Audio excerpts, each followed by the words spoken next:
নৌকা বসিয়ে পথ অবরোধ, বেহাল রাস্তার প্রতিবাদে সিপিআইএম এর অভিনব বিক্ষোভ। দীর্ঘদিন ধরে জঙ্গিপুর লালগোলা রাজ্য সড়কের বেহাল দশার বিরুদ্ধে রবিবার সকালে অভিনব পদ্ধতিতে প্রতিবাদে নামলেন সিপিআইএম এর কর্মী সমর্থকরা। রঘুনাথগঞ্জ ২ নম্বর ব্লকের শাহজাদপুর ঘোষপাড়া মোড়ে জলমগ্ন রাস্তায় নৌকা বসিয়ে বিক্ষোভ জানায় তারা। পথ অবরোধ করে রাজ্য সরকারের বিরুদ্ধে তীব্র স্লোগান তোলা হয়। এর জেরে সৃষ্টি হয় ব্যাপক যানজট। স্থানীয়দের অভিযোগ, বর্ষা নামলে রাস্তাটি কার্যত জলে ডুবে যায়। বড় বড় গর্তে ভর্তি এই সড়ক দিয়ে প্রতিদিন যাতায়াত করতে হয় স্কুল পড়ুয়া, রোগী সহ হাজারো সাধারণ মানুষকে। প্রশাসনকে বহুবার জানানো হলেও কোনো স্থায়ী সমাধান হয়নি বলেই অভিযোগ। এদিনের বিক্ষোভে উপস্থিত সিপিআইএম নেতৃত্ব হুঁশিয়ারি দিয়ে বলেন, অবিলম্বে রাস্তা সংস্কারের কাজ শুরু না হলে আগামী দিনে আরও বৃহত্তর আন্দোলনের পথে হাঁটবে বামফ্রন্ট। পথ অবরোধে যানজটে বিপাকে পড়েন নিত্যযাত্রীরা। পরে রঘুনাথগঞ্জ থানার পুলিশ বাহিনী ঘটনাস্থলে পৌঁছে পরিস্থিতি নিয়ন্ত্রণে আনে। আমরা বাধ্য করেছিলাম রাজ্য সরকার রাস্তা স্যাংশন করতে, কিন্তু সেই টাকায় আপনারা ক্যামেরা নিয়ে দেখতে পাবেন যে কটা ইট কুতা ছাড়া কোনো কাজ হয়নি। আমরা ওইখানে দাঁড়িয়ে অবস্থান করছি এবং বলতে চাই, এই রাস্তা মেরামত সংস্কারের টাকা কোথায় গেল? এই টাকা কাটমানি কারা খেলো তার উত্তর দিতে হবে এবং অবিলম্বে এই রাস্তাকে চলাচল যোগ্য করে মানুষের, বিশেষ করে প্রসূতি মায়েদের, অসুস্থ রোগীদের যাতায়াতের যোগ্য করে তুলতে হবে।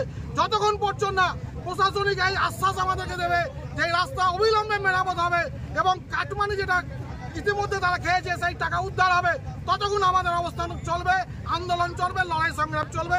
আমরা এই পথ থেকে সরব না, কারণ লাল ঝান্ডা জনগণের স্বার্থে, জনগণের জন্য এই লড়াই করছে এবং এই রাস্তা মেরামত করেই আমরা আজকে আমরা এই আন্দোলন শেষ করব। তাই আমরা এখানে দৃঢ় প্রত্যক্ষ, আমরা জনগণের কাছে ক্ষমা চেয়ে নিচ্ছি। যাদের এই অবস্থানের জন্য কিছুটা সমস্যা আছে তারা একটু সহযোগিতা করবেন, কিন্তু আপনাদের বৃহত্তর সমাজের স্বার্থে এই লড়াই দীর্ঘস্থায়ীভাবে চলবে যতক্ষণ রাস্তা মেরামত না হচ্ছে। দেখে সে রাস্তা নাকি টেন্ডার পাস হয়েছে, কিন্তু সেভাবে কাজ হয়নি। সে কাজ দেখেছে, কাজ হয়ে গেছে, কিন্তু সেই জায়গায় রাস্তা খাল। আজকে সিপিএমরা তারা রাস্তায় নৌকা ছেড়ে বিক্ষোভ দেখালেন। সেটা হচ্ছে আপনার বিএলআর সামনে। দেখেন, সিপিএমের কথা যত না বলেন ততই ভালো।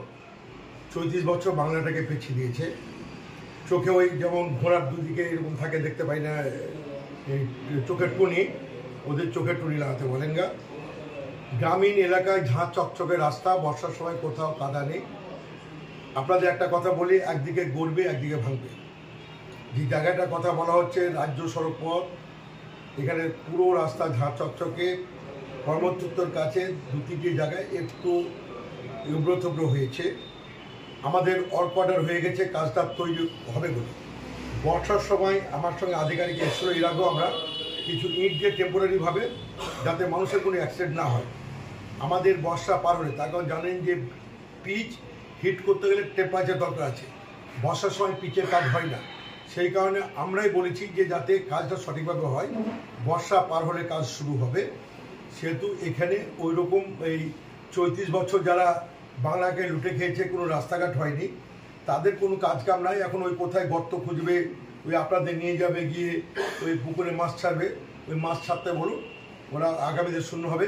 এই যে দিদি এই যে ঘোষণা করেছে সিপিএমের 34 বছর, ওদের তো সরকার কোনোদিন ভাবতে পারেনি যে আপনার পাড়ায় আপনার সমাধান, প্রতিটি বুথে 10 লক্ষ টাকা। গ্রামের কোনো রাস্তাঘাট আর কাছে থাকবে? ওদের বলতে লজ্জা করে না? ওদের কথা উত্তর দেওয়ার মতো আমাদের মানসিকতা নয়। ওদের কাজ শুধু মানে পরিচর্যা করা, ভালো দেখতে পায় না। ওদের আর লেন্সের দরকার আছে, লেন্স দিয়ে দেখতে হবে।